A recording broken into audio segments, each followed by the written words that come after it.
একটা মেয়ে নীল শাড়ির সাথে ম্যাচিং ব্লাউজ, সাথে চুড়ি ম্যাচ করে, টিপও দেওয়া, গোলাপি ঠোঁট, কী যে লাগছে। হাতে একটা গোলাপ ফুল নিয়ে আমার দিকে এগিয়ে আসছে। আমার সামনে আসার পর হাঁটু গেড়ে বসে বলল, আই লাভ ইউ। আমি কি করব কিছুই বুঝতে পারছি না।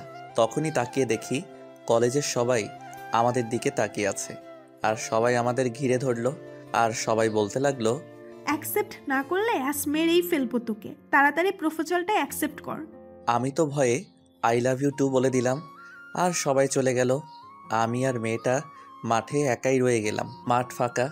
মেয়েটা আমাকে জড়িয়ে ধরলো, আমিও জড়িয়ে ধরলাম। মেয়েটার ঠোঁট যেন আমার দিকেই এগিয়ে আসছে। একটা ঘোরের ভিতর চলে গেলাম। মেয়েটা গোলাপি ঠোঁটটা কাঁপছে, আমার ঠোঁটটাও ওর ঠোঁটের দিকে এগোতে লাগলো। কাছাকাছি চলে আসলাম, কিন্তু আমাদের দুজনের মাঝে কে যেন পানি ঢেলে দিল। ব্যাস, মেয়েটা হারিয়ে গেল। আমি তাকিয়ে দেখি ভাবি আর ভাইয়া মিট মিট করে হাসছে। যা, স্বপ্ন ছিল কি রোমান্টিক সিন। আরে ভাবি, এটা কি করলা? জানো, স্বপ্নে তোমাদের ছোট ভাইয়ের বউ আসছিল, পুরাই একটা পরী। পরীটা নিশ্চয়ই সিনিয়র আপু ছিল। সিনিয়র ছিল কি না জানি না, বাট অনেক সুন্দরী ছিল। হয়েছে হয়েছে ভাই, তোমার না আজ কলেজের প্রথম দিন, তাড়াতাড়ি উঠে ফ্রেশ হও। আমার তো মনেই ছিল না ভাবি, কয়টা বাজে? 8:30 বাজে, ওঠো তাড়াতাড়ি। আরে ভাবি, আর একটু আগে ডেকে দিবে না? বলেই ওয়াশরুমে দৌড়। ফ্রেশ হতে হতে পরিচয় দিয়ে দেয়, আমি নিলয়। সবাই আদর করে নীল ডাকে। আজকেই কলেজের প্রথম দিন। বাবা শহরের নাম করা বিজনেসম্যান, মা গৃহিণী। আমরা দুই ভাই, বোন নাই। ভাইয়া বিয়ে করেছে, আর ভাবি মানে আমার কলিজা পুরা মায়ের মতো ভালোবাসে। আর ভাবি যে বলল সিনিয়র আপু স্বপ্নে আসছিল কিনা, আসলে আমার শখ হচ্ছে সিনিয়র আপুর সাথে প্রেম করা। যাক, আমার পরিচয় দিয়ে দিলাম আর ফ্রেশও হয়ে গেলাম। নাস্তা করে বাইক নিয়ে কলেজে গেলাম। বাহ, কি সুন্দর, কোনো র্যাগিংয়ের চিহ্ন দেখা যাচ্ছে না। পরে ক্লাস শেষ করে বাসায় যাওয়ার জন্য পা বাড়ালাম, কিন্তু মাঠে নামার পর কে যেন ডাক দিল, এই যে কিউট বয়, এদিকে আসো তো, তোমার চাঁদ মুখখানা একটু দেখি। তাকিয়ে দেখি কয়েকটা মেয়ে, হয়তো আমার 2 বছরের সিনিয়র হবে। এপাশ ওপাশ তাকিয়ে আবার হাঁটা দিলাম। আরে আরে, কই যাও? এদিকে আসতে বলছি না? আমাকে বলছেন আপু? হ্যাঁ সোনা, তোমাকেই বলছি, আসো আসো। ভদ্র ছেলেদের মতো দাঁড়িয়ে বললাম, জি আপু, কি বলবেন? মেয়েটি আমার দিকে তাকিয়ে হা হয়ে তাকিয়ে আছে। ওর একটা বান্ধবী ওকে খোঁচা দিয়ে বলল, আরে এভাবে হ্যাপলার মতো দাঁড়িয়ে রইলি কেন? মেয়েটা তখনই নড়ে চড়ে আমাকে বলল, আচ্ছা তোর নাম কি? জি আপু, আমার নাম নীলয়। সবাই নীল বলে ডাকে, আপনিও ডাকতে পারেন। ডাকবো, তাই ডাকবো। তার আগে তুই আমাকে আপু বলা বাদ দে, নাম ধরে ডাকবি কেমন? কেন নাম ধরে ডাকবো কেন? আপনি আমার বড়, আমি আপু বলেই ডাকবো। ওই চুপ, আমি যা বলছি তাই করবি, ঠিক আছে? তারপর কয়েকটা মেয়ে একটা ছেলেকে আমাদের সামনে নিয়েছিল। পরে আপুটা ছেলেটাকে কান ধরে উঠবস করতে বলল। ছেলেটা বলল, আপু, এইবারের মতো মাফ করে দিন। আমি আর কোনো দিন তানিয়াকে প্রপোজ করব না। তুই কান ধরে উদ্বাস করবি নাকি কেলানি দিব? তো সাহস হয় কি করে জুনিয়র হয়ে সিনিয়রদের প্রপোজ করিস? কান ধরে উদ্বাস কর, না হলে লাঠি পিটা করব। ছেলেটা ভয় পেয়ে তো কান ধরে উঠবস শুরু করে দিছে। আমি তো মনে করেছিলাম র্যাগিং নেই এই কলেজে। এই কলেজে তো মেয়েরা র্যাগিং করে, আর সিনিয়রের সাথে প্রেম অসম্ভব। কি চকলেট বয়, কি ভাবছো?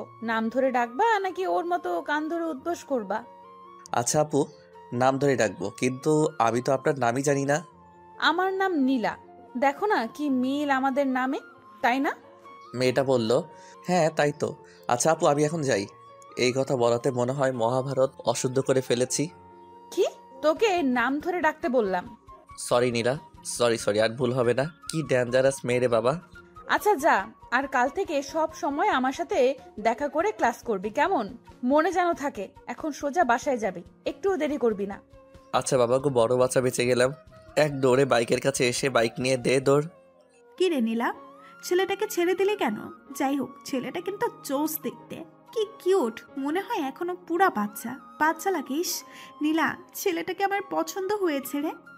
ওই তোরা নজর দিবি না, এই চিকনা আমার, ওকে দেখে আমি ফিদা হয়ে গেছি রে।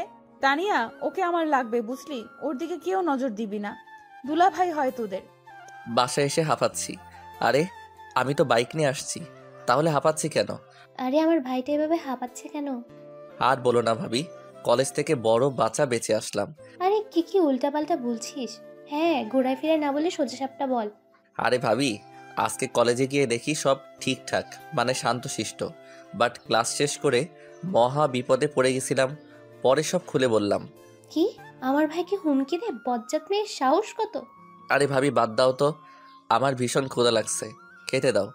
যাও ফ্রেশ হয়ে আসো, আমি খাবার দিচ্ছি। খেয়ে দিয়ে দিলাম একটা ঘুম। ঘুম থেকে উঠে দেখি বিকাল 5টা বেজে গেছে।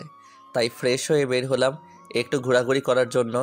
যেই না মোড়টা ঘুরবো তখনই কার সাথে যেন খেলাম ধাক্কা। তাকাতেই দেখি নীলা আপু আমাকে চর মারতে গিয়ে থেমে গেল। যাক বাবা, এবারও বেঁচে গেলাম। কিরে চকলেট বয়, কই যাচ্ছিস? আরে আপু আপনি? এই তো ঘুরতে বের হলাম। কেমন আছেন? কোথায় যাচ্ছেন? সবই ঠিক ছিল, বাট আপু বলে ডাকলি কেন? তোকে না বলছি আপু না বলে ডাকতে? ইয়ে মানে ভুলেই গেছি, আর হবে না। তা বললে তো হবে না, এখন তোকে শাস্তি পেতে হবে। আরে আপু সরি, এই কি বলে ফেললাম। কি তুই আবার আপু বললি? সরিতে কাজ হবে না, এখন তো তোকে শাস্তি পেতেই হবে, কোনো কথা চলবে না। ইয়ে সরি নীলা, ভুল হয়ে গেছে, প্লিজ মাফ করে দাও। তোর শাস্তি হচ্ছে আমাকে কপালে একটা চুমু দিবি এখন, কেমন? আর না হলে কান ধরে উদ্বস করবি 10 বার।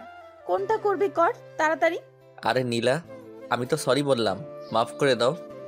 না, কোনো মাফটাফ নাই, তাড়াতাড়ি কর। কোন শাস্তি মেনে নিবে? আরে কপালে তো ভালোবাসার মানুষটাকেই ভালোবাসার পরশ একে দিতে হয় না। আমি নীলার কপালে চুমু দিতে পারবো না। 10 বার কান ধরে উঠবস, আবার এই পাবলিক প্লেসে? না না, কোনোটাই করবো না। কিরে কই হারাই গেলি? তাড়াতাড়ি কর, কি করবি? কান ধরে উদ্বস নাকি কপালে একটা পাপ্পি দিবি? না, আমি কোনোটাই দিব না। তুই দিবি না, তোর ঘাট দিবে। বলেই ডানে বামে তাকিয়েই আমার মাথা ধরে তার কপালে আমার ঠোঁট জোর করে ধরে রাখছে, আর রাগী গলায় বলল, এবার পাপ্পি দে, না হলে খারাপ কিছু করে ফেলবো। কোনো কিছু করতে না পেরে তার কাছে হার মেনে দিলাম একটা চুমু। আর চুমু দেওয়াতে কি খুশি না হলো, আর সাথে সাথে আমার গালে দিল একটা ডিপ কিস। এটা কি হলো নীলা, তুমি আমায় কিস করলা কেন? কেন, তোর ভালো লাগে নাই? দাঁড়া এবার ঠোঁটে একটা দেই। না না থাক, আমার অনেক ভালো লেগেছে। এখন আমি যাই, কেমন? কাল দেখা হবে কলেজে। আচ্ছা যা, বাট কোনো মেয়েদের দিকে তাকাবি না, কথাও বলবি না, বুঝলি? মনে যেন থাকে। আর যদি ভুলে যাস তাহলে শাস্তি তো আছেই। যা, এখন সন্ধ্যা হয়ে আসছে, বাসায় যা। আমিও বাসায় যাব। বলে একটা মিষ্টি হাসি দিয়ে চলে গেল। আর আমি ভাবির জন্য ফুচকা আর আইসক্রিম নিয়ে বাসায় চলে আসলাম। আসলে ভাবি ফুচকা আর আইসক্রিম অনেক ভালোবাসে। ফুচকা আর আইসক্রিম ভাবির হাতে দিয়ে রুমে চলে আসলাম। একটু ফেসবুকে ঘোরাঘুরি করতে লাগলাম। তখনই ভাইয়া রুমে আসলো। কিরে নীল, নতুন কলেজ কেমন কাটলো? ভালো ভাইয়া। ভাইয়ার সাথে কথা বলে খাওয়া দাওয়া শেষ করে শুয়ে শুয়ে ভাবছি নীলা আপুর ভাব ভালো না, মনে হয় আমাকে পছন্দ করে। যাক, আবারও আশাটা পূরণ হবে। সিনিয়র আপুর সাথে প্রেম করা, এসব উল্টাপাল্টা ভাবতে ভাবতে ঘুমিয়ে পড়লাম। আমি কোথায়? এত অন্ধকার কেন? তখনই কে যেন একটা দরজা দিয়ে ভিতরে ঢুকলো, কিন্তু তাকে দেখে কেমন জানি চেনা চেনা লাগছিল। আমার কাছে এসেই তার ঠোঁট আর আমার ঠোঁট মিলিয়ে দিল। বাট বাট কিন্তু পানি এলো কোত্থেকে? চোখ খুলে দেখি ভাবি মগ নিয়ে রাগী লোক নিয়ে দাঁড়িয়ে আছে। চোখ দেখে তো ভয় পেয়ে গেছি। আরে ভাবি, এইভাবে তাকাই আছো কেন? ভয় লাগতেছে। তোমায় কতক্ষণ ধরে ডাকছি, ওঠো না কেন? ঘড়ির দিকে একবার তাকাও, 1 ঘন্টা ধরে ডেকে যাচ্ছি। আমি ঘড়ির দিকে তাকিয়ে দেখি 9টা বাজে। দেখি তো আমি দৌড়ে কোনো মতে ফ্রেশ হয়ে কলেজে চলে আসছি। ভাবি বলছিল খেয়ে আসতে, আমি বাহিরে খেয়ে নিব বলেই চলে আসছি। এসে দেখি ক্লাস শুরু হয়ে গেছে। অনুমতি নিয়ে রুমে ঢুকে ক্লাস করতে লাগলাম। এর মাঝেই নীলা এসে হাজির। দরজার সামনে দাঁড়িয়ে স্যারকে বলছে, স্যার, নীলকে একটু দরকার ছিল, যদি একটু নীলকে আসতে দিতেন। আরে নীলামামুনি, তুমি আসতে গেলে কেন? আমার একটা ফোন করতে, আমি নীলকে পাঠিয়ে দিতাম। আরে স্যার সমস্যা নাই, এখন নীলকে পাঠিয়ে দেন একটু। নীল যাও, নীলা তোমায় ডাকছে। আমি ভাবছি নীলা আসাতে স্যার এইভাবে ঘাবড়ে গেল কেন। পরে বাহিরে আসলাম, আর নীলা আমার হাত ধরে টানতে টানতে একটা ফাঁকা রুমে নিয়ে গেল। আমি তো ভয় পেয়ে গেলাম, বাট তাও বললাম, আরে আপু এইখানে নিয়ে আসলেন কেন? যা, মনে হয় ভুল কিছু বলে ফেললাম। কি, তুই তো একটা দোষ করেই আছিস, এখন আবার আপু ডাকলি, ডাবল অপরাধ করে ফেলেছিস। এখন বল কি শাস্তি দিব তোকে? সরি নীলা, কেমনে জানি মুখ ফসকে বের হয়ে গেছে, আর হবে না। দাঁড়া, তোর মুখ যেন না ফসকায় তার ব্যবস্থাই করছি। বলে আমার কাছে এগিয়ে এসে কলার ধরে দিল একটা হ্যাচকা টান। এক টানে একদম নীলাপুর গায়ের সাথে মিশে গেলাম। আপুর নিঃশ্বাস আমার মুখের উপর পড়ছে। কেমন জানি একটা নেশায় হারিয়ে যেতে লাগলাম। কিন্তু আপু যে এই কাজটা করবে তার জন্য মোটেও প্রস্তুত ছিলাম না। মানে আমায় কিস করে বসলো। আমার চোখ তো ছানা বড়া হয়ে গেল। কি হলো কিছুই বুঝতে পারলাম না। আপু আমার 3 মিনিট পরে ছেড়ে দিল আর হাঁপাতে হাঁপাতে বলল, আর কোনো দিন মুখ ফসকালে আরো অন্য কিছু করে বসবো। এইদিকে আমার তো কি থেকে কি হয়ে গেল কিছুই মাথায় ঢুকছে না। আমি আপুর দিকে ঘোর লাগা চোখে তাকিয়ে আছি। আপু এটা দেখে আবার কিস দেওয়া শুরু করলো। এমনভাবে কিস করছে যেন অমূল্য সম্পদ ফিরে পেয়েছে। আমার দম বন্ধ হয়ে আসছে আর আপুর ছাড়ার নামই নাই। একটু পরে ছেড়ে দিয়ে বলল, এটা আমার সাথে সকালে না দেখা করে ক্লাসে যাওয়ার শাস্তি। আচ্ছা শাস্তি কি কেউ এইভাবে কিস দেয় নাকি? আপনি তো একটা লুচু মেয়ে। এই লুচু মেয়ে বলছে? তুই কি তাহলে? হ্যাঁ, তুই লুচু ছেলে। না আমি লুচু না। তাহলে তুই আমার সাথে রেসপন্স দিলি কেন? এই এখন কি বলবো? না মানে আচ্ছা তুমি বলো, একটা মেয়ে যদি এইভাবে হঠাৎই কিস দিয়ে বসে তাহলে তো সব ছেলেই কন্ট্রোল হারিয়ে ফেলবে, বুঝলা? শোনো, তুমি আর এইভাবে হঠাৎ হঠাৎ কিস করবা না। ওই কি বললি? আমি কিস করব না? তাহলে কে কিস করবে তোকে? হ্যাঁ, ভালো করে শুনে রাখ, আমি তোকে কিস করব। না আপনি কিস করতে পারবেন না। আপনি আমার কি হন হ্যাঁ, যে যখন তখন কিস করে বসবেন? আপনি আর কখনো কিস করবেন না। একমাত্র কিস করার অধিকার আছে আমার বউয়ের, বুঝলেন? কি? তুই বিয়ে করেছিস? আরে না, বিয়ে কেন করব? আমি আপনাকে বোঝাতে চেয়েছি যে কিস করার অধিকার শুধু স্বামী স্ত্রীর মধ্যেই হয়, কিন্তু তার বাইরে আর কারো অধিকার নেই, বুঝলেন? এখন আমায় যেতে দিন তো, বলেই হাঁটা দিলাম। ক্লাসরুমে এসে বসতে না বসতেই আমার ফ্রেন্ড বলে উঠল, কিরে নীল, নীলা আপুর সাথে কি তোর ঝামেলা হয়েছে নাকি? না ঝামেলা হবে কেন? না মানে আজকে তোকে যেভাবে ক্লাস থেকে নিয়ে গেল, মনে তো হলো আজকে তোর শেষ দিন ছিল।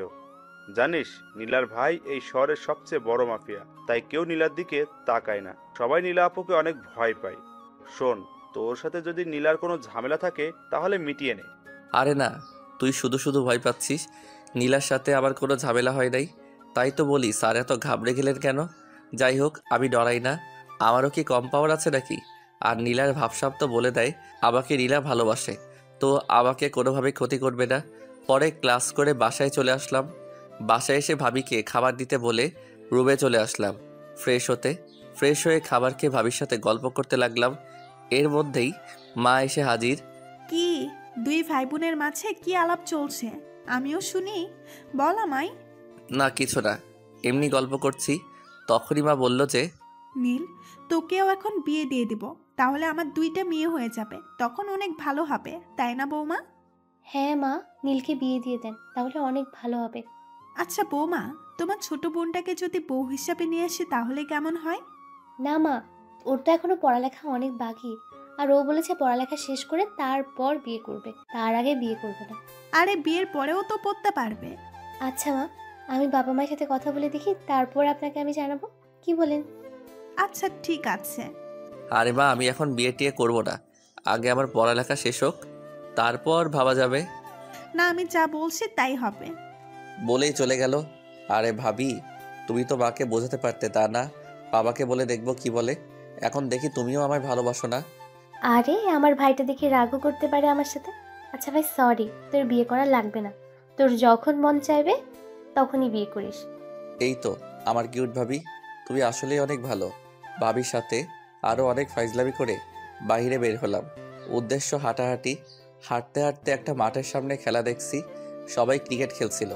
অনেকক্ষণ দাঁড়িয়ে দাঁড়িয়ে খেলা দেখে যেই পিছনে ফিরে হাঁটা দিব তখনই নীলা আপু এসে হাজির।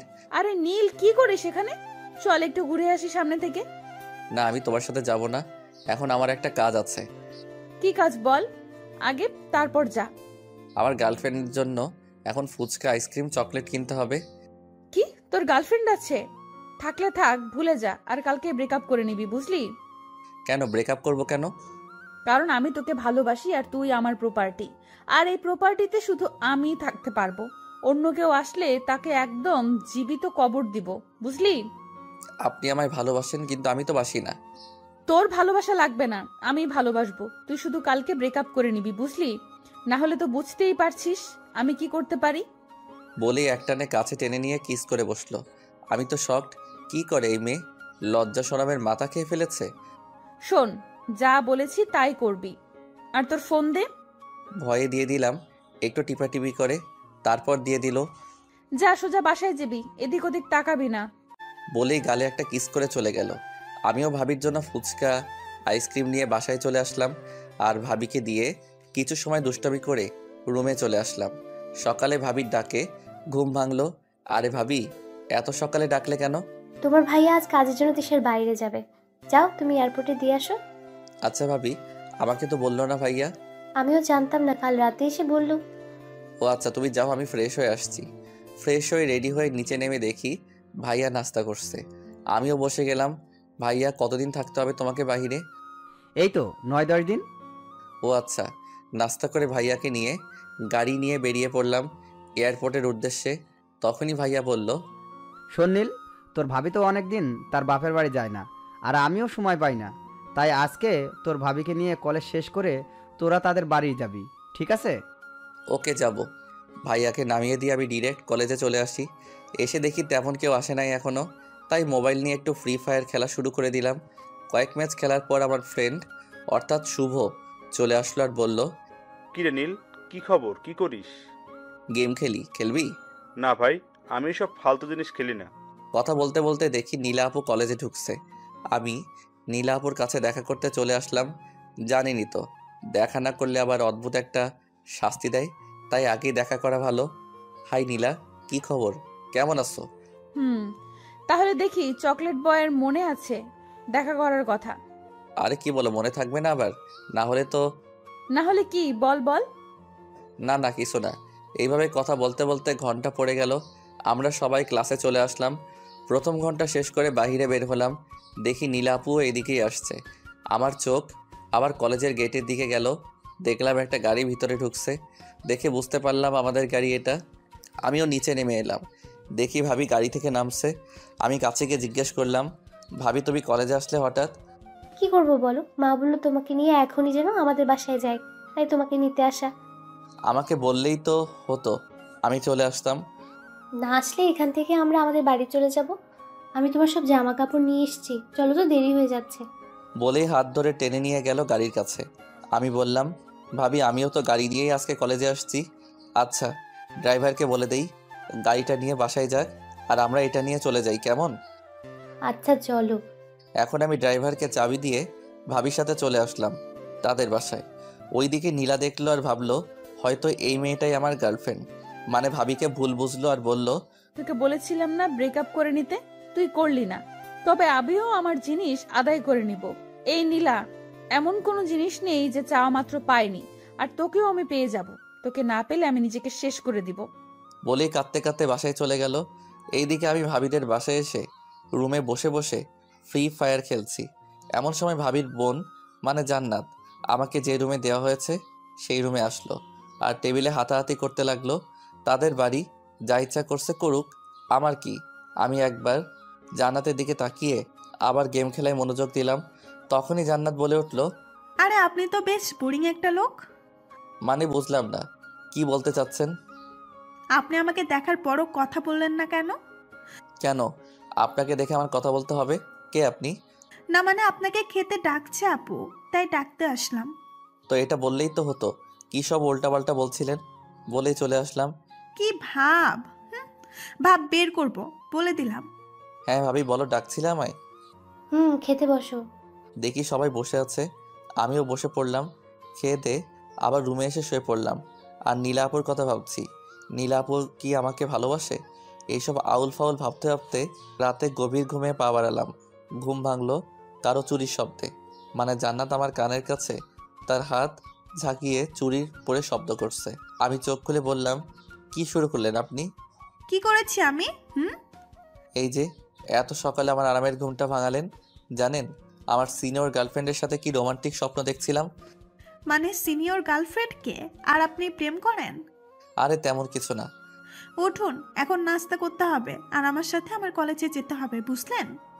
নাস্তা না হয় করলাম, কিন্তু আপনার কলেজে কেন যাব? না এমনি আপনাকে একটু ঘুরিয়ে দেখাবো আমাদের কলেজটা কেমন। এবার তাড়াতাড়ি উঠে ফ্রেশ হয়ে নিচে আসুন। আপনি যান, আমি আসছি। ফ্রেশ হয়ে নিচে নেমে নাস্তা করে জান্নাতের সাথে তার কলেজে আসলাম। কেমন লাগছে আমাদের কলেজ? ভালোই, পরিবেশ ভালো লাগলো। চলেন আজ আর ক্লাস করব না, ঘুরবো। ওকে চলেন। ঘোরাঘুরি করে বাসায় চলে আসলাম আর ভাবিকে বললাম, ভাবি আমার আর এখানে ভালো লাগছে না, বাসায় যাবা কবে? কেন, কালকেই তো আসলাম আর তুমি এসব বলছো? আর কয়েকদিন থেকে তারপর না হয়ে যাব। ঠিক আছে, তুমি যা বলবা তাই। আমি রুমে গেলাম। ফ্রেশ হয়ে আসো, আমি খাবার দিচ্ছি। আচ্ছা। আমি ফ্রেশ হয়ে টাওয়েল পরেই ফোন টিপছিলাম, ঠিক তখনই জান্নাত নক না করে রুমে আসলো আর আমাকে দেখে দিল এক চিৎকার। আমিও ওর সাথে সাথে দিলাম চিৎকার। পরে আমি প্যান্ট আর একটা শার্ট নিয়ে ওয়াশরুমে দিলাম দৌড়। কাপড় পরে বের হয়ে দেখি রুম ফাঁকা। যাক বাবা, বাঁচা গেল।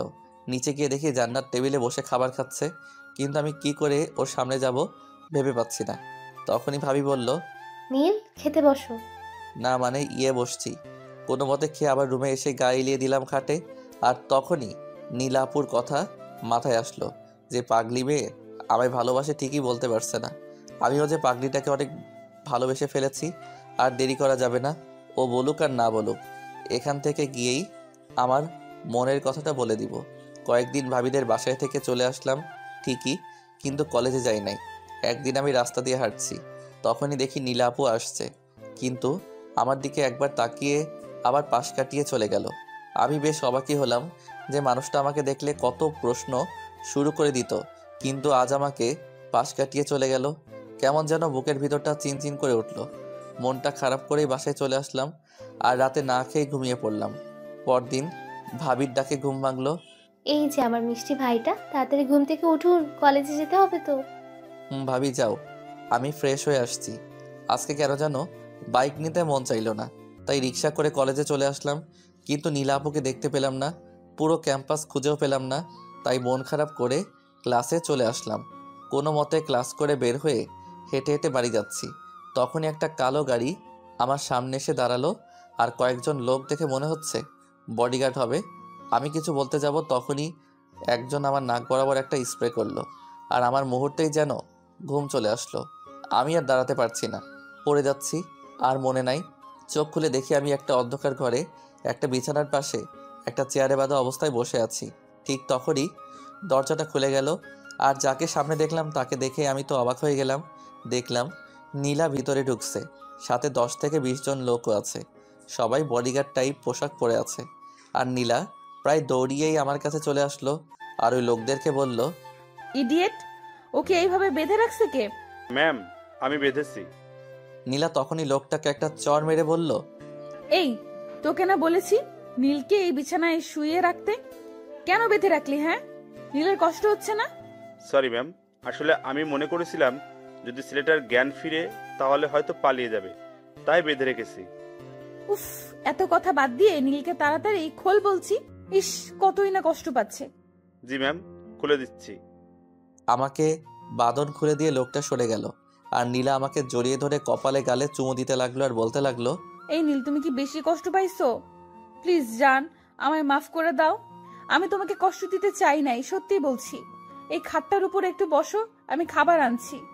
তোমাকে তো অনেক সময় এখানেই নিয়ে আসছি। সব কথা একদমে বলল। তার মানে আপনি আমাকে কিডন্যাপ করেছেন? বাহ নীলাপু, আপনার ভাব দেখে মনে হয়েছিল আপনি আমায় পছন্দ করেন, কিন্তু আমি জানি না আপনার সাথে আমার বা আমার পরিবারের কোনো শত্রুতা আছে কিনা। সো এখন কি করতে চান আপনি? আমায় মেরে ফেলবেন? মারেন, কোনো সমস্যা নাই, মারেন মারেন, কিলমি। নীল প্লিজ, আমাকে ভুল বোঝো না, আসলে আমি তোমাকে সত্যিই ভালোবাসি। ভালোবাসেন তাহলে এসব কি আমাকে এখনে কেন নিয়ে আসলেন? এই আপনার ভালোবাসা ছিল নীলাপু? আমি যখন আপনি করে আর আপু বলে ডাকছিলাম, তখন নীলাপু কেমন যেন একটা ভাব, মানে দেখে মনে হচ্ছে অনেক কষ্ট পাচ্ছে আর রাগও হচ্ছে। তখনই নীলা বডিগার্ডদের বলল, আপনারা এখন বাহিরে যান তাড়াতাড়ি। ওদের মধ্যে থেকে একজন বলে উঠল, ম্যাম, আপনাকে যদি কিছু করে ফেলে এই ছেলে, তখন স্যার তো আমাদের কাউকে ছেড়ে দিবে না। ওফো, তোমরা এত কথা বলো কেন? এখন আমার চোখের সামনে থেকে যাও বলছি, তাড়াতাড়ি। চিল্লাতে চিল্লাতে বলল। নীলাকে দেখেই মনে হচ্ছে ওদের এখনই কাঁচা চিবিয়ে খাবে। ওকে ম্যাম, যাচ্ছি। বলেই সবাই চলে গেল। নীলা দরজাটা লাগিয়ে দিল আর লাইট অন করলো। আমার সামনে এসে কান ধরলো আর বলল, নীল প্লিজ, আমাকে ভুল বোঝো না। আমি সত্যিই তোমাকে এইভাবে এখানে আনতে চাইনি। আমি জানি তোমার অনেক কষ্ট হয়েছে এখানে থাকতে। আচ্ছা ভালো কথা, বুঝলাম আপনি এখানে আমাকে ইচ্ছা করে আনেন নাই, তো কিসের জন্য আমায় এইখানে আনলেন? শুনো নীল, আমি তোমাকে আমার জীবনের চাইতেও বেশি ভালোবাসি। আর তুমি কি না অন্য একটা মেয়ের সাথে রিলেশন করে বেড়াচ্ছ? আমি তো তোমাকে বলেই দিয়েছিলাম যে তুমি যদি ওই মেয়েটার সাথে ব্রেকআপ না করো তাহলে আমি যে উল্টাপাল্টা কাজ করে বসবো, তাই আমি তোমাকে এখানে ধরে আনছি। ছি নীলা আপু, আমি তোমাকে ভালোবাসি না নীলা আপু, বুঝলে? এখন আমাকে এখান থেকে যেতে দিবে নাকি মেরে ফেলবে? ভাব নিয়ে বললাম। আসলে নীলার চেহারা দেখে আর ওর রাগ দেখে এখন আমারই ভয় করছে। কি তুই ভালোবাসবি না? তোর ঘাড় আমাকে ভালোবাসবে। বলেই দিল একটা কিস। আমি ছাড়ানোর চেষ্টা করছি বাট পারছি না, কারণ আমার মাথার চুল খামচি মেরে ধরে রাখছে। আর ছাড়ানোর চেষ্টা করলেই চুল ধরে টান দেয়। এইভাবে 3 মিনিট ধরে রাখছিল। আমার দম বন্ধ হয়ে যায় অবস্থা। আরে নীলা আপু শুনেন, আমি না আপনাকে বলেছিলাম এইসব কিস টিস স্বামী স্ত্রীর মাঝে দেওয়া হয়? আপনি আসলেই একটা লুচু মেয়ে। স্বামী স্ত্রী না, দাঁড়া, তোমাকে আজকেই বিয়ে করব, একটু সময় দাও বাবু। বলেই কাকে যেন ফোন দিল আর বলল, ভাইয়া আমি তোমাকে একটা লোকেশন দিচ্ছি, তুমি তাড়াতাড়ি কাজে নিয়ে এখানে চলে আসো তাড়াতাড়ি। মানে কাজী কেন আনবে এখানে? কিছুই তো বুঝতে পারছি না। বাবু তোমার বোঝা লাগবে না, একটু পরেই সব ক্লিয়ার করে দিব, কেমন? দেখেন নীলা আপু, আমার বাবা এসব কিছু যদি জানতে পারে তাহলে পুরো শহর কিন্তু তছনছ করে ফেলবে। এই তোকে কতবার বলতে হবে তুমি করে ডাকতে? শোন, শুনে রাখ, আজই আমার আর তোর বিয়ে হবে। তারপর সব অধিকার কেমনে নিতে হয় আমিও দেখে নিব। আর তোর বাবা আমাদের খুঁজেই পাবে না, কারণ তোর মোবাইল আমি অফ করে রেখেছি, আর মোবাইলটাও আমার কাছেই। তো সব চিন্তা ভাবনা বাদ দিয়ে বিয়েটা করে ফেলো আমাকে লক্ষ্মী ছেলের মতো, কেমন সোনা? আমি জীবনেও বিয়ে করব না। আপনা বলতে না দিয়ে তুমি করে বলো বলছি। ও আচ্ছা, তোমাকে জীবনেও আমি বিয়ে করব না। আর তখন নীলার ফোন বেজে উঠলো আর নীলা বলল, একটু দাঁড়াও আমি আসছি। বলেই দরজার দিকে চলে গেল আর দরজাটা খুলে দিল। দেখলাম একজন লোক আর একটা হুজুর আসছে। আমার বুঝতে বাকি নাই যে লোকটা নীলার ভাই। তারা আমার কাছে আসলো আর লোকটা আমাকে দেখে মুচকে হাসি দিল আর নীলাকে উদ্দেশ্য করে বলল, নীলা বোন আমার, তোর দেখি পছন্দ আছে বলতে হবে। ছেলেটা একদম কিউট আর পিচ্ছি পিচ্ছি ভাব। ভাইয়া আর বলো না তো, আমার লজ্জা লাগে। যাক বাবা, এই মেয়ে নাকি লজ্জা পায়।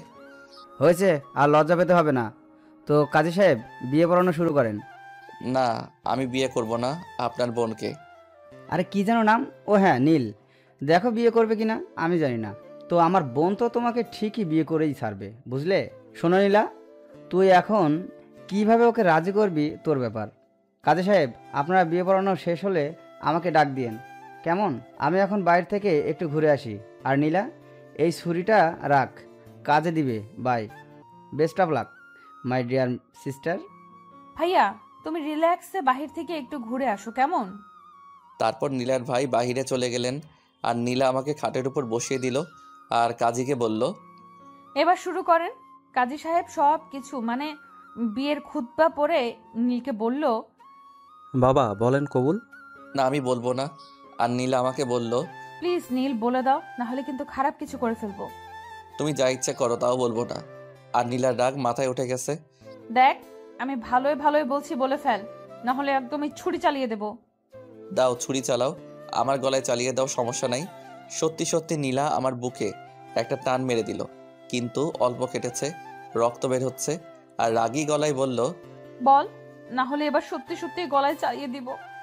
না বলবো না। দাঁড়া, তোকে আমি মারবো না, আমি এখন নিজেকেই শেষ করে দিব। বলেই নীলার হাতে দিল একটা টান, সাথে সাথে রক্তে ফ্লোর ভিজে গেল। তখন মনে হলো আমার বুকে কে যেন অনেক জোরে আঘাত করলো। পরে নীলা আবার বলল, বাবু প্লিজ বলে ফেলো। আমি চুপ, কোনো কথা বের হচ্ছে না আমার মুখ দিয়ে। আমাকে চুপ থাকতে দেখে নীলা আবার হাতে দিল ছুরি দিয়ে টান। তখন আমি আর সহ্য করতে না পেরে চোখ বন্ধ করে বলে ফেললাম, কবুল কবুল কবুল।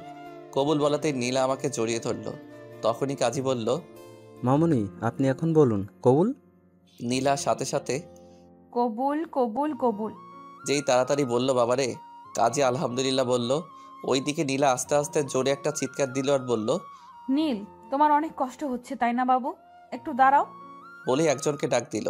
সাথে সাথে একটা বডিগার্ড চলে আসলো আর বলল, আর নীলা বলল, এখনই ফার্স্ট এড বক্সটা নিয়ে আসুন। লোকটা চলে গেল। আর নীলা আমার বুকের কাটা অংশে হাত দিয়ে কান্না করছে আর বলছে, দেখো নীল, আমি কত খারাপ তাই না, তোমাকে কষ্ট দিচ্ছি। এইদিকে নীলার হাত দিয়ে যে রক্ত পড়ছে তাতে ওর কোনো খেয়ালই নাই। সে আমাকে নিয়ে ব্যস্ত হয়ে পড়ে আছে, কিন্তু আমি ওর সাথে কোনো কথাই বলছি না। বডিগার্ড ফার্স্ট এইড বক্স নিয়ে আসলো, আর নীলা বক্সটা নিয়ে আমার বুকে ব্যান্ডেজ করতে লাগলো। কিন্তু নীলার হাত দিয়ে রক্ত পড়েই চলেছে, তাই আমি ওর হাত ধরে তুলা আর স্যাভলনটা কেড়ে নিলাম। নিয়ে নীলার হাত ওয়াশ করতে লাগলাম, আর নীলা আমার দিকে এক নজরে তাকিয়ে আছে। আমি ব্যান্ডেজ করে নীলাকে বললাম, এখন আমাকে বাড়িতে যেতে দাও প্লিজ, আর পাগলামো করো না। আমার মা বাবাকে তুমি চিনো না, হয়তো এতক্ষণে পুরা শহরটা তছনছ করে ফেলেছে। তখনই নীলার ভাই চলে আসলো আর বলল, কোনো চিন্তা করিও না, তোমার বাবা মা এখন রিল্যাক্সে ঘুমাচ্ছে। মানে ঘুমাচ্ছে মানে কি? আসলে আমি তাদেরকে ম্যানেজ করে ফেলেছি। মানে তোমাকে যখন আমার বোন এখানে তুলে নিয়ে আসে, আমি তখন তোমাদের বাসায় যাই তোমার আর নীলার বিয়ের কথা বলতে। কিন্তু নীলা যে তোমাকে তুলে এখানে নিয়ে আসছে আমি তা জানি না। আমাকে ফোন দিয়ে বলে তোমাকে এখানে নিয়ে আসছে, আরও বলে তুমি নাকি অন্য একটা মেয়েকে ভালোবাসো। তখন নীলা একটা প্ল্যান করে, তোমার মাকে যেন আমি বলি তুমি নীলাকে আর আমাকে দুজনকে ভালোবাসো, আর নীলার আজ বিয়ে, তাই তুমি নীলাকে নিয়ে পালিয়েছো। আমিও নীলার কথাগুলো তোমার মাকে বলি। আমি মনে করেছিলাম তোমার মা হয়তো রেগে যাবে, কিন্তু না, তোমার মা 2 হাত তুলে দোয়া করতে লাগলেন যে, হে আল্লাহ, তুমি এতদিন পর আমার ছেলেটাকে একটু চালাক বানালে। আল্লাহ আমার ছেলে আর আমার বৌমা যেন সহি সালামতে থাকে। তুমি আমার ছেলের বউ আর আমার ছেলেটাকে একটু দেখে রাখিও, আমিন। আমি তো তোমার মায়ের কথা শুনে অবাক। কি বলে তোমার মা? তারপর তোমার মা তোমার বাবাকে ফোন দিয়ে বলে তোমার অ্যাকাউন্টে যেন টাকা পাঠিয়ে দেয়, আর বলে তুমি নাকি বিয়ে করেছো। মানে সব খুলে বলে। তোমার বাবাও হয়তো অনেক খুশি। যাই হোক, এখন চলো, বিয়ে তো আমার বোন তোমাকে করবেই ফেলবে। চলো এখন বাসায় চলো, তোমাদের বাসা সাজানো হয়েছে। বাসন মানে? আরে পাগল, বিয়ে হয়েছে না, বাসা করতে হবে তো। তখন নীলা বলে উঠল, ভাইয়া আমার কিন্তু লজ্জা লাগছে। আমি নীলার দিকে তাকিয়ে দেখি নীলার মুখ লাল হয়ে গেছে লজ্জায়। মনে মনে ভাবছি, বাসর না, চলো আগে তোমার বাসর আমি বের করব। তখনই নীলা বলল, কি এত ভাবছো? চলো বাসায় যেতে হবে। আমি নীলার কথা ভাবনা থেকে বের হয়ে বললাম, আচ্ছা চলো। আমি বাহিরে বের হয়ে তো অবাক, দেখি অনেকগুলো গাড়ি, আর একটা গাড়ি ফুল দিয়ে অনেক সুন্দর করে সাজানো। আমাকে আর নীলাকে সাজানো গাড়িতে বসিয়ে দিয়ে নীলার ভাই অন্য একটা গাড়িতে বসলো, আর গাড়ি চলতে শুরু করে দিল। নীলা আমাকে বলল, সরি নীল, কেন? তোমাকে এইভাবে বিয়ের করার জন্য। আসলে তোমাকে হারানোর ভয় একটু বেশি হচ্ছিল, তাই। প্লিজ নীল, তুমি ওই মেয়েটাকে ভুলে যাও। দেখো আমি তোমাকে অনেক ভালোবাসবো। আমি বললাম, জীবনেও না, আমি কখনো তোমাকে স্বামীর অধিকার দিব না তোমায়। আর নীলা তখনই বলে উঠল, দেখা যাবে, বাসায় চলো আগে। কার অধিকার কে কিভাবে আদায় করার সে নিজেই আদায় করবে। বলেই একটানে কাছে এনে কিস করে দিল। ছি নীলা, তুই সবসময় এত কিস করো কেন? ড্রাইভার আছে না গাড়িতে? তো কি হয়েছে? তুমিই তো বলেছিলে স্বামী স্ত্রী একে অপরকে কিস করতে পারবে, তাই তো তোমাকে বিয়ে করেই ফেলেছি। আমি আমার বরকে কিস করছি, তাতে ড্রাইভারের কি? তখনই ড্রাইভার বলল, ম্যাম, আমি কিছু দেখি নাই। নীলা তখন আমার দিকে চোখ বড় বড় করে তাকিয়ে আছে। আমি বললাম, কি কিস করো এখন আমায়? করবে না? করো করো। মজা নিচ্ছ? আর একটু সময় পরে টের পাবা কিস কত প্রকার ও কি কি। বলেই আমার বুকে মাথা রাখলো। আমি সরাতে চাইলাম, বাট নীলা শক্ত করে জড়িয়ে ধরে আছে, তাই বৃথা চেষ্টা করলাম না সরানোর। আমার ভালোই লাগছিল যে নিজের বউকে জড়িয়ে ধরে আসি, কিন্তু প্রকাশ করিনি। আমি প্রায় ঘুমিয়েই পড়েছি নীলাকে জড়িয়ে ধরে। তখনই ড্রাইভার বলল, স্যার, ম্যাম, আমরা বাসায় চলে আসছি। আমি চোখ খুলে দেখি বিশাল একটা বাড়ি, কিন্তু অবাক হইনি, কারণ আমাদের বাড়িটাও অনেক বড়। নীলা নেমে গেল আর আমি বসেই আছি গাড়িতে। আমি গাড়ি থেকে নামছি দেখে নীলা আমার হাত ধরে টেনে নামালো, আর টানতে টানতে বাড়ির ভিতরে নিয়ে গেল। ভিতরে নিয়ে গিয়ে ডিরেক্ট নীলার রুমে। ও মা, রুমে এসে দেখি রুম সাজানো, দেখে রাগও উঠল। তাই নীলাকে বললাম, এসব কি? কেন দেখছো না বাসর ঘর? আচ্ছা দাঁড়াও। বলেই আলমারি খুলে একটা শেরওয়ানি আনলো আর বলল, এটা পরে নাও। হাতে ধরিয়ে দিয়ে আবার আলমারি খুলে একটা লাল শাড়ি বের করলো। আমি শেরওয়ানি হাতে নিয়েই দাঁড়িয়ে আছি। তখন বলল, পরবে না, দাঁড়াও। বলে বডিগার্ড বডিগার্ড বলে চিৎকার করা শুরু করলো। তখনই 2 জন লোক চলে আসলো আর নীলা তাদের বলল, তোমরা নীলকে সাজিয়ে দাও, আমি ভাবির কাছ থেকে শাড়ি পরে আসি। আমি এসে যেন দেখি নীলকে সাজানো হয়েছে। বলেই চলে গেলে এই মেয়ে সবসময় আমাকে মাইন্ডকার চিপায় ফেলে দিয়ে নাচতে নাচতে চলে যায়। তখনই বডিগার্ড একটা বলে উঠল, স্যার প্লিজ পড়ে নেন, না হলে আমরা কিন্তু জোর করে পড়িয়ে দেব। না, আমি পড়বো না। তোমরা যাও এখন এখান থেকে। সরি স্যার, পারবো না, ম্যামের অর্ডার আছে। আপনাকে না সাজিয়ে আমরা কোথাও যাব না। বলেই একজন আমার 2 হাত খপ করে ধরে ফেললো, আর আরেকজন শেরওয়ানিটার ভাঁজ খুলতে লাগলো।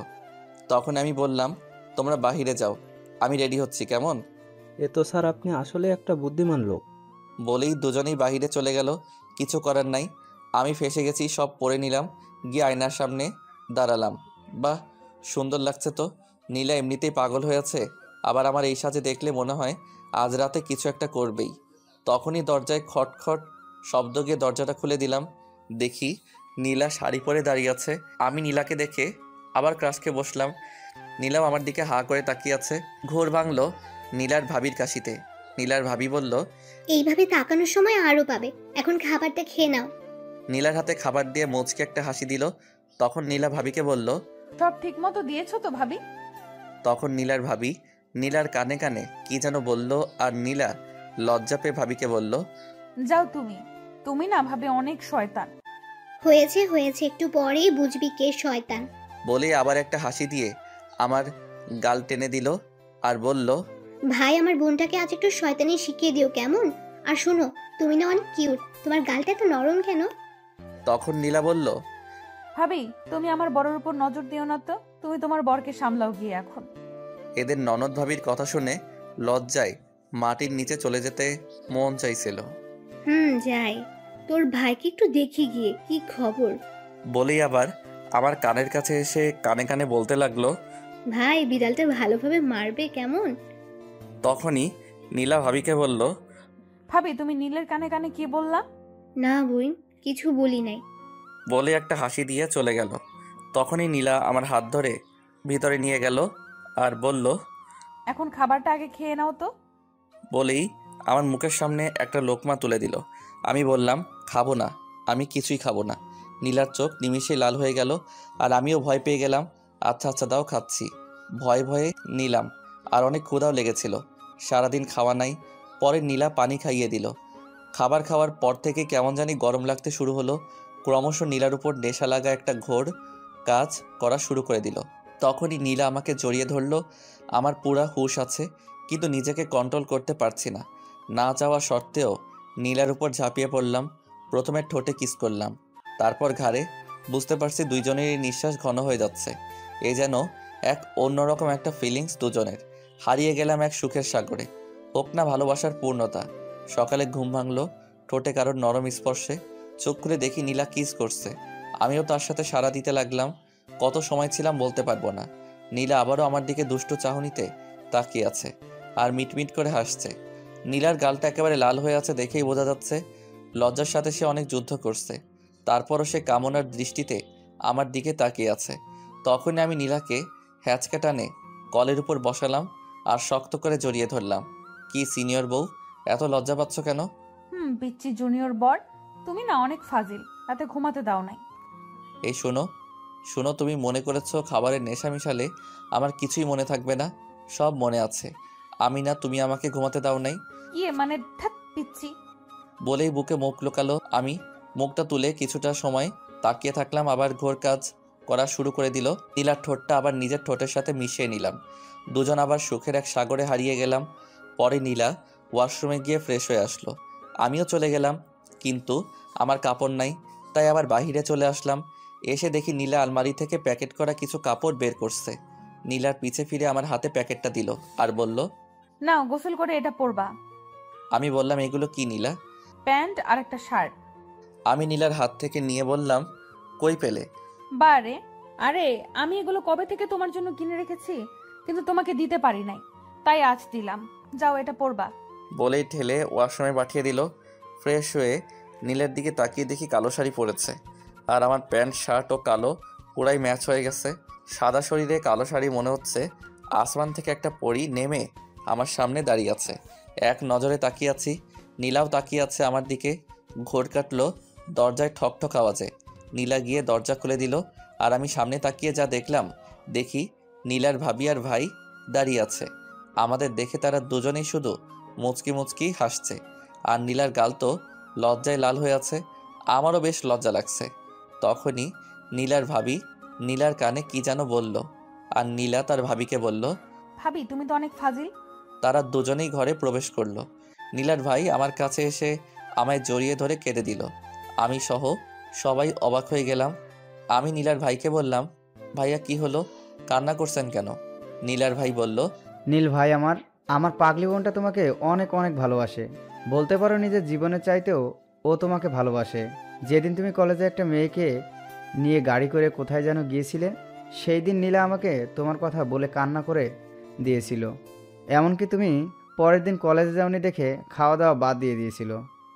আমার মাথায় তো কিছুই ঢুকছে না, মেয়ে নিয়ে তাও আবার গাড়িতে করে। তাই নীলার ভাইকে বললাম, আচ্ছা ভাইয়া, আমি কবে মেয়ে নিয়ে গাড়িতে আর কোথায় বা গিয়েছিলাম? তখন নীলার ভাই বলল, এই তো সপ্তাহখানেক আগে। আমি তখন নীলাকে বলেছিলাম তোমাকে নীলার সাথেই বিয়ে দিব। তখন নীলা একটু শান্ত হয়। তখন আমার মাথায় আসলো, আরে সপ্তাহখানেক আগে তো আমি ভাবির সাথে তাদের বাড়িতে গিয়েছিলাম। নীলা কি সন্দেহটাই নাই করেছে আমাকে। তখনই মাথায় একটা শয়তানি বুদ্ধি আসলো। মনে মনে হাসি পেয়েছে বুদ্ধিটা আসার কারণে। তখনই নীলার ভাইকে বললাম, ভাইয়া নীলাকে নিয়ে কোনো চিন্তা আপনি করবেন না, আমি নীলাকে দেখে রাখবো। আর এখন আমাকে বাড়িতে যেতে হবে। অনেক বুঝিয়ে সুজিয়ে নীলার ভাইকে রাজি করিয়ে একাই বাসায় রওনা দিলাম। নীলা আসতে চেয়েছিল, আমি আনি নাই, কারণ বুদ্ধিটা কাজে লাগাতে হবে তো। নীলাদের বাসার ড্রাইভার আমাকে আমার বাসার সামনে নামিয়ে দিল। আমি বাসার কলিং বাজালাম। তখনই মা আসলো। দরজাটা খুলে আমার পিছনে তাকাতাকি করছে। আমি যে পুরো একটা দিন একটা রাত না বলে বাসায় আসি নাই, তা নিয়ে তার কোনো মাথা ব্যথা নাই। সে কি যেন খোঁজাখুঁজি নিয়ে ব্যস্ত। তখনই মা বলে উঠল, কি রে নীল, আমার বৌমা কই রে? তুই একা আসলি কেন? মায়ের কথা শুনে অবাক আমি। আমি ভেবেছিলাম মা আমাকে বলবে, বাবা তুই কাল কই ছিলি, জানিস কত চিন্তা করেছি, রাতে ঘুমাতে পারি নাই, ইত্যাদি ইত্যাদি। ও মা, তা না বলে বলছে কি বৌমা কই। আমি রেগে গিয়ে বললাম, কিসের বৌমা? মা উল্টা রাগ দেখিয়ে বলল, মেয়েটাকে নিয়ে পালালি আর এখন বলছিস কিসের বৌমা? মানে বল, মেয়েটার কি ক্ষতি করেছিস আর কোথায় রেখে আসছিস? আমিও মজা করে বললাম, বিক্রি করে দিয়েছি। এই কথা মা শুনে আমাকে বলল। তুই একটু এখানে দাঁড়া, আমি আসছি। আমিও ভদ্র ছেলের মতো দাঁড়িয়ে রইলাম। ওরে আল্লাহ, একটু পরে দেখি মা ঝাড়ু খুন্তি নিয়ে হাজির। এসে ঝাড়ু দিয়ে উড়াধুরা মাইর দিতে লাগলো। আমি কিছুই শুনতে চাই না, যা এক্ষুনি মেয়েটাকে নিয়ে আয়। কোত্থেকে আনবি তুই জানিস, বেরো বাড়ি থেকে। আমার মেয়েটাকে নিয়ে তারপর বাড়ি আসবি। আর বলতে লাগলো, বলেই দরজা মুখের উপর ঠাস করে বন্ধ করে দিল। তখনই ভাবি এসে মাকে বলতে লাগলো। কি হয়েছে মা, এত চিল্লাচিল্লি কিসের? মা ভাবিকে বলতে লাগলো, বাদরটার সাহস হয় কি করে বলতো? বৌমা কালকে মেয়েটাকে নিয়ে পালিয়েছিল আর সকালে একাই বাড়ি ফিরেছে। হ্যাঁ, মেয়েটাকে কোথায় রেখে আসলো? তাই ঝাড়ু পিটা করে বের করে দিয়েছি। মেয়েটাকে সাথে করে না আনা পর্যন্ত ওকেও বাড়িতে উঠতে দেব না। তখন ভাবি মাকে বলতে লাগলো, আম্মু, আপনি আমার ভাইটাকে ঝাড়ু দিয়ে মারলেন। হয়তো তোমার ভয়ে মেয়েটাকে আনতে পারিনি। তখনই মা ভাবিকে বলতে লাগলো, শুধু তোমার আদর পেয়ে পেয়ে মাথায় উঠেছে। তুমি যাই বলো, আজ তোমার কোনো কথাই আমি শুনবো না। বাদরটা বউ সাথে আনলে বাড়িতে আসবে, না হলে ওর এই বাড়িতে জায়গা হবে না। আমি দরজার বাহির থেকে সব শুনে বুঝতে পারলাম নীলাকে বাড়িতে না আনলে মা বাড়িতে উঠতে দিবে না। তাই হাঁটা দিলাম নীলাদের বাড়ির উদ্দেশ্যে। কিছু দূর এসে ভাবিকে ফোন দিলাম। ভাবি রিসিভ করে কান্না কান্না কণ্ঠে বলতে লাগলো, ভাই তুই চিন্তা করিস না, একটু ওয়েট কর। মা শান্ত হলে আমি লুকিয়ে দরজা খুলে দেব। আরে ভাবি, আমি নীলাকে নিয়ে আসতেছি 1 ঘন্টার মধ্যে। তোমার একটা কাজ করতে হবে। কাজটা হলো তোমাকে নীলার সামনে আমার গার্লফ্রেন্ডের অভিনয় করতে হবে। কেন কেন অভিনয় করব কেন? আরে ভাবি, যা বলছি তাই করবা, বুঝলা? বলেই কলটা কেটে দিলাম। এটাই আমার শয়তানি বুদ্ধি মাথায় ঘুরপাক খাচ্ছিল। আমাকে সন্দেহ করে দাঁড়াও সন্দেহ করাচ্ছি।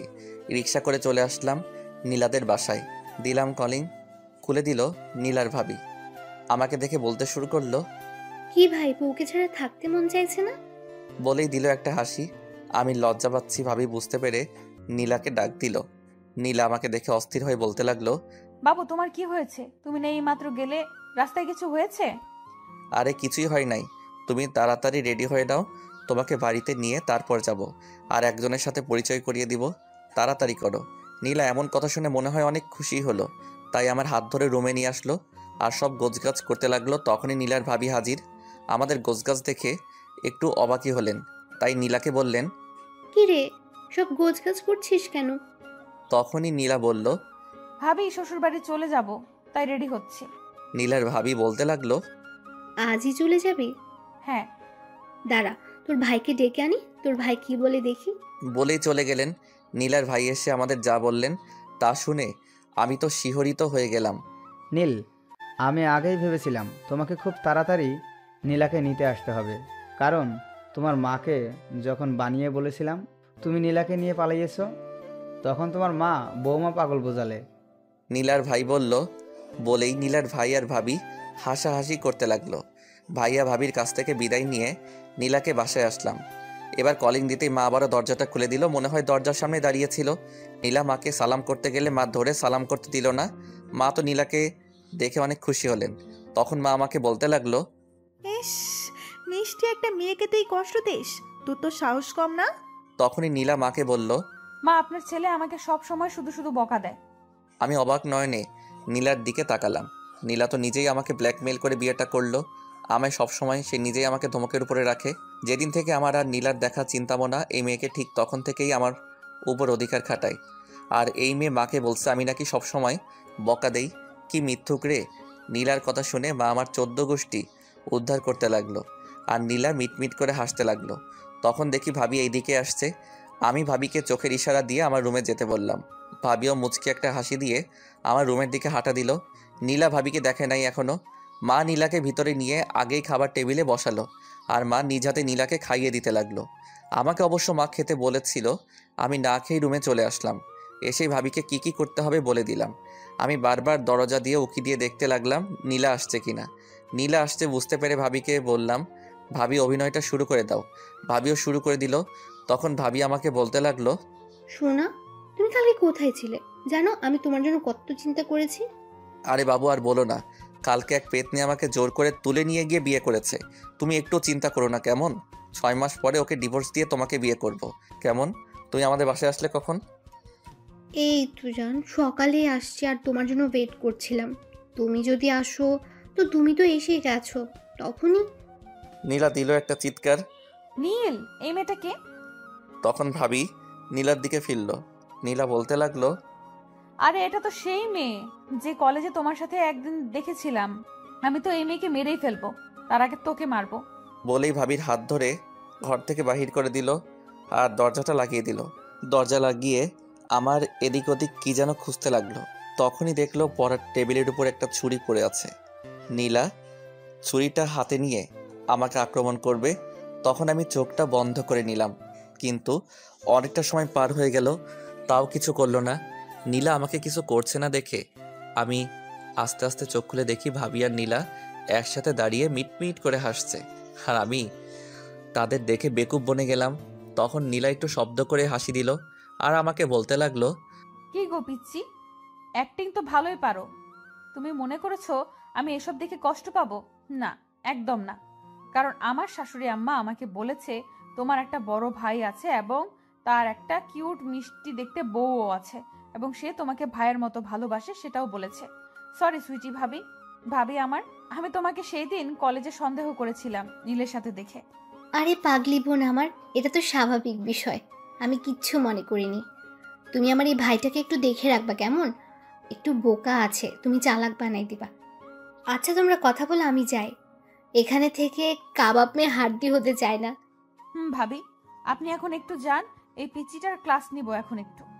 ভাবি চলে গেল আর নীলা দরজা লাগাই দিল আর আমার দিকে আস্তে আস্তে আগাতে লাগলো। এই মেয়ের ভাবসাব ভালো লাগছে না, কখন কি করে আল্লাহই জানে। আমি পিছাতে পিছাতে দেয়ালের সাথে ঠেকে গেলাম আর নীলা আমার দুই পাশে হাত দিয়ে দেয়ালে আমার সাথে লেপ্টে দাঁড়ালো। তখন দুজনেরই নিঃশ্বাস ভারী হয়ে যাচ্ছে। নীলা প্রায় মাতালনি হয়ে গেছে। দিল 2 ঠোঁট এক করে, দীর্ঘ সময় ধরে কিস করে শেষে এসে ঠোঁটে দিল একটা কামড়। কি হলো এটা? কামড় দিলা কেন? ভাবির সাথে নাটক করছো তাই এই শাস্তি দিলাম। যাও, তোমার সাথে কথা নাই বলেই খাটের উপর বসে পড়লাম। ব্যাস, নীলা আরও সুযোগ পেয়ে গেল আর আমার কাছে এসে বসলো আর আমার দিকে আর চোখে তাকাতে লাগলো আর মিটমিট করে হাসতে লাগলো। এই বাবু, রাগ করলা নাকি? না, আমি রাগ করতে পারি? দাঁড়াও, তোমার রাগ ভাঙাচ্ছি বলে ধাক্কা দিয়ে খাটের উপর ফেলে দিল। কি আর বলবো, সবসময় খালি রোমান্টিক অত্যাচার করে, বুঝলেন? যাক, 1 রাউন্ড হয়ে গেল। নীলা আর আমার বিয়ে হয়েছে, এটা আমাদের পরিবার ছাড়া অন্য আত্মীয় স্বজন জানে না, তাই একটা বড় করে অনুষ্ঠান করা হলো। সবাই নীলাকে পছন্দ করেছে, করবেই না বা কেন? রূপে গুণে সব দিক দিয়েই পারফেক্ট। আর নীলা এখন মা বাবা ভাইয়া ভাবি সবার নয়নের মণি। ইতিমধ্যে ভাবি প্রেগনেন্ট, তার জন্য সবাই অনেক অনেক হ্যাপি। তো একদিন খাবার টেবিলে সবাই বসে খাবার খাচ্ছি, তখন মা বলে উঠল, কি রে নীল, বড় বৌমা তো খুশির খবরটা শোনালো, তোদেরটা কবে শুনবো? মায়ের এমন কথা শুনে আমার গলায় খাবার আটকে গেল। ভাবি পানি এগিয়ে দিল, এক ঢোকে পুরো গ্লাস মেরে দিলাম। তখন বাবা বলে উঠল, এই সাবিনা, কি বলো এসব? ছেলেটা লজ্জা পেয়েছে, কখন কি যে বলো না। তখন নীলার দিকে তাকিয়ে দেখি মহারানী লজ্জায় লাল নীল আকার ধারণ করতেছে। নীলা কোনো রকম খাবার শেষ করে দিল একটা দৌড়, আমিও দিলাম দৌড়। এক দৌড়ে ঘরের বাহিরে চলে আসলাম। বন্ধুদের সাথে আড্ডা দিয়ে সন্ধ্যার দিকে বাসায় আসলাম। এসে রুমে ঢুকে দেখি নীলা নাই। তার মানে মা আর ভাবির সাথে রান্না করছে। তাই মোবাইল নিয়ে ফ্রি ফায়ার ওপেন করে খেলতে লাগলাম। খেলতে খেলতে কখন যে নীলা আমার সামনে এসে দাঁড়িয়ে আছে খেয়ালই করি নাই। যখন আমার কাছ থেকে ফোনটা কেড়ে নিল তখনই টের পেলাম, দেখি মহারানী রাগে গজগজ করতেছে। কারণটা কি বুঝতে পারলাম না, তাই বললাম, কি হয়েছে, এমন রেগে আছো কেন? তখন লেডি টাইগারের মতো গর্জন দিয়ে বলে উঠল, বিয়ের আগে তো প্রতিদিনই ভাবিকে ফুচকা আইসক্রিম এনে দিতে, বিয়ের পরে আর আনো না কেন? এই রে, আসলেই তো বিয়ের পরে নীলাকে পেয়ে এইসব জিনিসের কথা মনেই নাই। কি ভাবতেছো? যাও, আমার আর ভাবির জন্য নিয়ে আসো, গো কুইক। ধাক্কা দিয়ে বের করে দিল রুম থেকে। কোনো উপায় না পেয়ে চলে গেলাম দোকান থেকে আইসক্রিম, ফুচকা, চকলেট এক গাদা বেশি বেশি নিয়ে আসলাম। সবগুলা ওদেরকে জোর করে খাওয়াবো, কত খাইতে পারে এসব অখাদ্য কুখাদ্য। বাসায় ঢুকলাম, তখনই নীলা ডেকে ভাবি রুমে নিয়ে গেল। দেখলাম ভাইয়াও আছে। ভাইয়া আমার হাতে এতগুলো কুখাদ্য দেখে বলল, কিরে এসব কি? আরে ভাইয়া আর বলিও না, আমি নাকি বিয়ের পর থেকে আর কিছু এনে খাওয়াই না, তাই আজকে একসাথে সব খাওয়াবো। তখনই নীলা আমার হাত থেকে সব কুখাদ্যগুলো কেড়ে নিল আর খাওয়া শুরু করে দিল। আমি মনে করেছিলাম খাইতে পারবে না, এতগুলো ওমা দুইজন মিলে খাচ্ছে তো খাচ্ছেই। আমি আর ভাইয়া একে অপরের দিকে তাকাচ্ছি। যাক বাবা, সব সাবার করে দিল, কিছুই রাখে নাই আমাদের জন্য। তখন মায়ের ডাক, সবাই চলে গেলাম। মা রাতের খাবারের জন্য ডেকেছিল, তাই খেতে গেলাম। খাওয়া দাওয়া শেষ করে রুমে আসতেই নীলা আমাকে ধাক্কা দিয়ে খাটের উপরে ফেলে দিয়ে বলতে লাগলো, আমাদের পরিশ্রম করা কম হয়ে যাচ্ছে, তাই না? কিসের পরিশ্রমের কথা বলছো তুমি? ওই তো দুপুরে মাকে বললেন তারা নাতি নাতনির মুখ দেখতে চায়। ওরে ফাজিল মেয়ে, খাবার টেবিলে তো লজ্জায় লাল নীল হচ্ছিলে, এখন সেই লজ্জা গেল কই? আইসে, সেখানে বাবা ভাইয়া ছিল তাই লজ্জা পাইছি, এখানে তো তুমি আর আমি, তাই লজ্জার কি আছে? দাঁড়াও, আজকে দেখাবো মজা। কিচ্ছু পারবা না। কি আমি পারবো না? আজকে গুডে গুডে 3 রাউন্ড মারবো। আমি আর নীলা ঘুরতে বের হয়েছি, দুজন একটা পার্কের বেঞ্চে বসে গল্প করছি। হঠাৎই নীলা আমার কাঁধের উপর মাথা রেখে পড়ে যেতে রইল। সাথে সাথে ধরে নিলাম, দেখি নীলা জ্ঞান হারিয়েছে। তাই আমি খুব চিন্তায় পড়ে গেলাম, কি হলো এটা, হঠাৎ করে জ্ঞান হারালো কেন? আমার তো এক প্রকার কান্নায় চলে আসলো। আমি কান্নাই করে দিলাম। হঠাৎ একজন লোক এসে বলল, কি হয়েছে মেয়েটার, আর আপনি বা কান্না করছেন কেন? আসলে আমরা ঘুরতে আসছিলাম, হঠাৎ কি হয়ে গেল কিছুই বুঝতে পারছি না, ও জ্ঞান হারাই ফেলছে। লোকটা আমাকে এক বোতল পানি এগিয়ে দিয়ে বলল পানিটা নীলার মুখে ছিটিয়ে দিতে। আমিও লোকটাকে ধন্যবাদ দিয়ে নীলার মুখে পানি ছিটিয়ে দিলাম। তখন নীলা আস্তে আস্তে চোখ খুলল আর আমাকে কান্না করতে দেখে বলল, আরে পাগল, কি হয়েছে, তুমি কান্না করছো কেন? তখন লোকটা বলল, মা, তুমি জ্ঞান হারাইছো দেখে ছেলেটা পাগলের মতো কান্না করেছে এতক্ষণ। তখন নীলা বলল, আসলে হঠাৎ করেই আমার মাথা ঘুরিয়ে আমি জ্ঞান হারিয়ে ফেলেছি, কেন এমন হলো বুঝতে পারছি না। লোকটা বলল, তোমরা কি বিবাহিত? নীলা লজ্জা পেয়ে বলল, হ্যাঁ চাচা, আমরা বিবাহিত। তখন লোকটা একটা মুচকি হাসি দিয়ে বলল, বাবা, তুমি মামুনিকে ডাক্তারের কাছে নিয়ে যাও, তাহলেই বুঝতে পারবে মামুনি কেন জ্ঞান হারিয়েছিল। বলেই লোকটা মুচকি হাসি দিয়ে চলে গেলেন। আমি আর নীলা হাবলার মতো হয়ে গেলাম। আমি নীলাকে নিয়ে ব্যস্ত হয়ে গেলাম, চলো চলো হাসপাতালে যেতে হবে। আরে পাগল, আমার কিছু হয়নি। আমি নীলার কথায় কান না দিয়ে ওর হাত ধরে হাঁটা দিলাম। পার্কের বাহিরে এসে রিক্সা নিয়ে ডিরেক্ট হসপিটাল। ডাক্তার ওকে দেখে চেক আপ করে আমাকে বলল, আরে মিল সাহেব, মিষ্টি নিয়ে আসেন আগে, তারপর বলবো আপনার ওয়াইফের কি হয়েছে। আমি আবালের মতো বলতে লাগলাম, ডাক্তার সাহেব আপনার মাথা ঠিক আছে? নীলা অজ্ঞান হয়ে গিয়েছিল আর আপনি এই বিষয় নিয়ে মজা করছেন। তাড়াতাড়ি বলুন ওর কি হয়েছে, ওর কিছু হলে আমি কিন্তু মরেই যাব। আগে মিষ্টি, তারপর বলবো, না হলে বলবো না। কি আর করার, আমার চিন্তা হতে লাগলো। আর শালা ডাক্তারের 14 গোষ্ঠী উদ্ধার করতে লাগলাম। নীলাকে সেখানে রেখে মিষ্টি আনতে গেলাম। শালার বেটা ঘুষখোর, রোগের কথাটা বললেই হতো আমি টাকা দিয়ে দিতাম, তার আগে মিষ্টি রাখবে। গালি দিতে দিতে মিষ্টি নিয়ে বেটা বজ্জাতের কেবিনে গেলাম। গিয়ে দেখি তারা হাসাহাসি করছে, আর ডাক্তার নীলাকে বলছে, আপনার বড়টা বোকা, একদম বোকা হলেও আপনাকে অনেক ভালোবাসে। আমার মাথায় আরও রাগ উঠে গেল, তাই বললাম, ডাক্তার সাহেব আমায় কি আপনার বোকা মনে হয়? কোন অ্যাঙ্গেলে বোকা মনে হলো? আরে নীল সাহেব যে মিষ্টি নিয়ে আসছেন, আরে আপনি কেন বোকা হতে যাবেন? তো মিষ্টির প্যাকেটটা দিন আমার হাতে। দিলাম বেটার হাতে মিষ্টি। ও মা, বেটা আমায় অবাক করে দিয়ে একটা মিষ্টি আমার মুখে ধরে বলল, ধরেন মিষ্টি খান, আপনি বাবা হতে চলেছেন। কি সত্যি বলছে ডাক্তার, আমি বাবা হব? আরে হ্যাঁ মশাই, আপনি বাবা হবেন, তাই আপনার মিস জ্ঞান হারিয়েছিলেন। ডক্টর সাহেবকে কত কিছু বলে গালি দিছি মনে মনে, বাট এখন খবরটা শুনে বেটাকে আদর করে দিতে মন চাইলো, কিন্তু দিলাম না। বেটাকে মিষ্টি খাইয়ে আমরা বাসায় রওনা দিলাম। রিকশায় বসে নীলার হাত ধরে আছি, তখনই নীলা হাতটা ঝাটকা দিয়ে সরিয়ে নিল। কি হলো এটা? ন্যাকা কি হলো? জুনিয়র হয়ে সিনিয়রকে প্রেগনেন্ট করে দিয়ে এখন ন্যাকা সাজা হচ্ছে? আরে আমার দোষ নাকি? সব দোষ তোমার নিজের। নিজেই সবসময় রোমান্টিক অত্যাচার করে প্রেগনেন্ট হয়ে এখন আমার দোষ দিচ্ছ।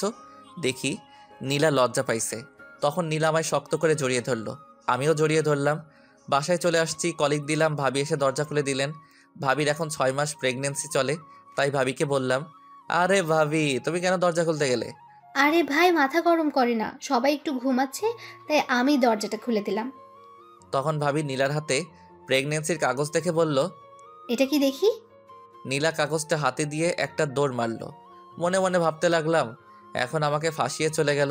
আমি তো লজ্জায় মাথা নিচু করে ফেললাম। ভাবি রিপোর্টটা পড়ে আমাকে বলল, বাহ ভাই, তুমি তো কামাল করে দিয়েছো, সিনিয়র বউটারে শেষমেশ মা বানাই দিলা। আরে ভাবি তুমিও না, বলেই আমিও ঘরে দৌড় দিলাম। ভাবি তো হাসতে হাসতে গড়াগড়ি খাচ্ছে আমায় আর নীলাকে লজ্জা পেতে দেখে। রুমে এসে দেখি নীলা রুমে নাই, বেলকনিতেও নাই, ওয়াশরুমের দরজা বন্ধ, তার মানে ওয়াশরুমে আছেন। আমিও খাটের উপর ধপাস করে বসে পড়লাম। নীলা ওয়াশরুম থেকে বের হয়ে ডিরেক্ট আমার কলার চেপে ধরলো। আরে বাবা কি করছো, ছাড়ো। না ছাড়বো না, লুচু পোলা কোথাকার। এই লুচু মানে? আমি আবার কি করলাম? আইসে, সে কি করছে জানে না। তাই তো, আমি কি করলাম? এই পিচ্ছি, তোমার শরম লজ্জা বলতে কিছু নেই? আছে তো, অনেক লজ্জা আছে, বাট শরম নাই। হা হা হা। আবার বলে শরম নাই। সিনিয়রের প্রেগনেন্ট বানায় দিলা, বলে কি না তার শরম নাই, আবার বলে লজ্জা আছে। তো আইসে নিজে সবকিছু জোর করে করবে আর দোষ দিবে আমাকে। আচ্ছা আমি আর কিচ্ছু করব না, আর তুমিও করবা না, বলেই কলা ছাড়িয়ে খাটের উপর শুয়ে পড়লাম। এই যা, এইটুকুতেই রাগ? দাঁড়া, তোর রাগ বার করছি। শুয়ে চোখ বন্ধ করে আছি, তখনই নীলা এসে সুরসুরি দিতে লাগলো। এই পিচ্ছি, কই যাবা রাগ করো, তাও আবার আমার উপর? সাহস কত বড়, হ্যাঁ? রোম্যান্স করবে কি না তা রাগ করে শুয়ে থাকা হচ্ছে? আরে নীলা কি শুরু করলা? হ্যাঁ, এত সুরসুরি দিচ্ছ কেন? ঘুমাতে দাও, আমার ঘুম পাইছে। কি তোমার ঘুম পাইছে? এইদিকে ফিরো প্লিজ, রাগ করো না, এই যে কানে ধরছি। তা কানটা কার ধরেছেন, আমারটা না আপনারটা? আরে পিচ্ছি বর, বোঝো না কেন? হ্যাঁ, যেটা তোমার সেটা আমার, আর যেটা আমার সেটা তো আমারই। তবে রে দাঁড়াও, মজা দেখাচ্ছি, বলে জড়িয়ে ধরলাম। আমি জানি তুমি এখন কি চাচ্ছ। তা কি চাচ্ছি? দিব? মানা করছে কে? না, পরে আবার আমারই দোষ হবে, তাই দিব না। এই যা শয়তান পোলা, তোর কিচ্ছু দেওয়া লাগবে না, আমি নিজেই নিতে পারবো। কি লুচু মেরে বাবা, বলে কিনা নিজেরটা নিজেই নিতে পারবে। কি লুচু বললো তো? এখন তো এই লুচুগিরি করতেই হয়। দিছে কিস করে। আমি ইচ্ছা করে রেসপন্স দিচ্ছি না দেখে মাথার চুল ধরে টানতে লাগলো, তাও রেসপন্স দিচ্ছি না, তাই ঠোঁটে এবার দিল কামড়। আমি হেরে গেলাম, রেসপন্স না দিলে ঠোঁটটাই ছিঁড়ে ফেলবে কামড়ে, তাই আমিও রেসপন্স দিতে লাগলাম। কিছু সময় পর ছেড়ে দিয়ে হাঁপাতে হাঁপাতে বলতে লাগলো, কি বলছিলাম না, নিজেদেরটা নিজেই আদায় করে নিব। বলে লজ্জা পেয়ে বুকে বুক লুকালো। পাগলি একটা। শুধুই তোমার পাগলি। আমারই তো, আর কারো হতেই দিতাম না। পাগল একটা। শুধুই তোমার। এইভাবে খুনসুটি হালকা দুষ্টুমিষ্টি ঝগড়ার মাঝে কেটে গেল 8টা মাস। আজ নীলার ডেলিভারি ডেট, তাই নীলাকে নিয়ে হাসপাতালে যাচ্ছি। নীলাকে যখন অপারেশন রুমে যাওয়া হচ্ছিল তখন পাগলিটা অনেক কান্না করছিল। এই নীল, আমার না অনেক ভয় করছে, প্লিজ তুমিও ভেতরে চলো না। এই পাগলি, কিচ্ছু হবে না, দেখো। না, আমি শুনেছি ডেলিভারির সময় নাকি অনেকেই মারা যায়। চুপ, একদম চুপ, একদম উল্টাপাল্টা কথা বলবা না। তোমার কিচ্ছু হবে না। তোমার কিছু হলে আমার কি হবে বলো? আমার কেন যেন মনে হচ্ছে আমি হয়তো আর বাদ। বললাম না তোমার কিছুই হবে না। তুমি আমায় কথা দাও তুমি ফিরে আসবে। কথা দাও বলছি। তুমি ফিরে না আসলে যে আমিও মরে যাব। এই না প্লিজ, তুমি মরার কথা বলো না। আচ্ছা আমি কথা দিচ্ছি আমি ফিরে আসব। ডাক্তার নীলাকে ভিতরে নিয়ে গেল। আমি বাহিরে নীলার জন্য ছটফট করতে লাগলাম। মনের মধ্যে ভয় শক্ত করে বাসা বাঁধতে শুরু করলো। আল্লাহকে ডাকতে লাগলাম, হে আল্লাহ, তুমি তো জানোই নীলাকে ছাড়া নীল একদম অসম্পূর্ণ। প্লিজ আল্লাহ, এই পাগলিটাকে আমার জীবন থেকে কেড়ে নিও না। তখনই ভিতর থেকে বাচ্চার কান্না ভেসে আসতে লাগলো। কিছু সময় পর একজন নার্স বাচ্চাটাকে নিয়ে বাহিরে আসলো। আমি ছুটে তার কাছে গেলাম। নার্সটা হাসি মুখে বলল, আপনার ছেলে হয়েছে। নার্স, নীলা নীলা কেমন আছে? ও সুস্থ আছে তো বলেন প্লিজ। আরে ব্যস্ত হবেন না, ডাক্তার বলতে পারবে। আমি ভিতরে যাব, নীলার কাছে যাব। যাবেন তো একটু সময় পর। বলেই নার্সটা ভিতরে গিয়ে দরজাটা লাগিয়ে দিল। তখন আমি আমার ছেলের দিকে তাকালাম। মা, বাবা, ভাইয়া, ভাবি সবাই আমাকে ঘিরে ধরেছে আমার ছেলেকে দেখার জন্য। ছেলেটা একদম তার মায়ের মতোই কিউটের ডিব্বা। তখনই মা আমার ছেলে নিতে নিতে বলল, দে আমার নাতিকে আমার কোলে। ছেলেটাকে তার দাদির কোলে দিলাম। তখনই ডাক্তার বের হলেন মুখটা ভারী করে। তার মুখ ভার করা দেখে আমার কলিজা কেঁপে উঠল। আমি গিয়ে ডাক্তারের হাতটা চেপে ধরলাম। ডাক্তার সাহেব, আমার নীলা কেমন আছে? নীলা ঠিক আছে তো? আসলে মিস্টার নিলাই, আমি কি যে বলবো আপনাকে। আমার জান যায় যায় অবস্থা ডাক্তারের কথা শুনে।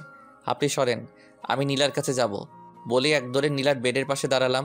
দেখি চোখ বন্ধ করে আছে, আমার আত্মাটা বের হবার মতো হয়ে গেছে। চোখ দিয়ে অঝরে নোনা জল গড়িয়ে পড়তে লাগলো। এই নীলা, লক্ষ্মীটি একবার চোখটা খোলো প্লিজ। আমাকে এভাবে ছেড়ে যেতে পারো না তুমি। এই নীলা, তুমি না আমায় কথা দিছিলা আমাকে ছেড়ে যাবা না? প্লিজ চোখটা খুলো।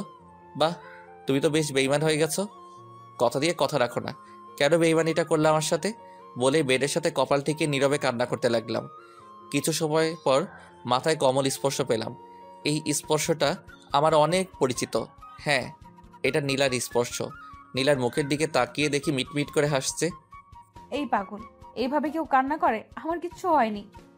আমি যে আমার পিচ্চি পাগলটাকে কথা দিয়েছিলাম আমি ফিরে আসবই। তোমার সাথে একটু মজা করার জন্যই তো ডাক্তারকে মিথ্যা বলতে বলেছিলাম। তখনই যেন আমার মধ্যে আত্মাটা আবার প্রবেশ করলো। সাথে সাথে পাগলিটাকে জড়িয়ে ধরলাম আর মুখে কপালে গালে হাজারো ভালোবাসা এঁকে দিলাম। এই পিচ্চি কি করছো? দেখো দরজায় কারা দাঁড়িয়ে আছে।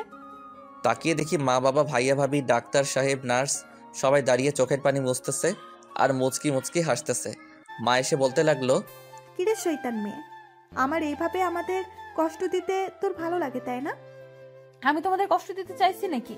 আমি তো দেখতে চাইছি আমার পিচ্চিটা আমাকে কতটা ভালোবাসে। তা কি দেখলি তোর পিচ্ছি কিরকম ভালোবাসে তোকে? ফাজিল মেয়ে আমার। অনেক অনেক অনেক ভালোবাসে আমায়। তা আমার বাবুই সোনা কই, আমার কাছে দিবা না নাকি? ভাইয়া বলল, এই যে আমার আব্বু তো আমার কোলে। নীলার কাছে দিতে দিতেই বলল। তখনই ভাইয়ার মেয়ে কান্না শুরু করে দিল। ওই যে দেখো আমার ছোট মামুনি আবার কান্না করতে লাগলো। মামুনিকে কোলে নেই এখন। ভাইয়ার মেয়ের বয়স 1 বছর। নীলা ছেলেটাকে কাছে নিয়ে আদর করতে লাগলো। এইভাবে কেটে গেল আরও 4টা বছর। আমাদের ছেলের বয়স আজকে 4 বছর পূর্ণ হলো। জন্মদিনের সব আয়োজন শেষ করে আমরা গল্প করতে বসেছি। তখনই অভ্র, মানে আমার ছেলের নাম, আর শ্রাবণী মানে ভাইয়ার মেয়ের, দুজনে আমাদের সামনে এসে বলতে লাগলো, বাবাই বাবাই, আমি শ্রাবণী আপুকে ভালোবাসি, শ্রাবণী আপুকে বিয়ে করব। হ্যাঁ মাম্মাম, তুমি তোমার ছেলের সাথে আমাকে বিয়ে দিয়ে দাও, আমি অব্রকে ভালোবাসি। এদের কথা শুনে আমাদের সবারই চোখ বড় বড় হয়ে গেল। তখনই মা বলল, দাদু ভাই, দিদুন, তোমরা বড় হও, তারপর তোমাদের বিয়ে দিব কেমন? আচ্ছা দিদুন, আমরা তাহলে এখন যাই, খেলবো কেমন? আচ্ছা যাও। এই তো এইভাবেই কাটতে থাকলো আমাদের সুখের সংসার। সুস্থ থাকবেন সবাই। অবিরাম ভালোবাসা রইল আমার পাঠক পাঠিকাদের জন্য।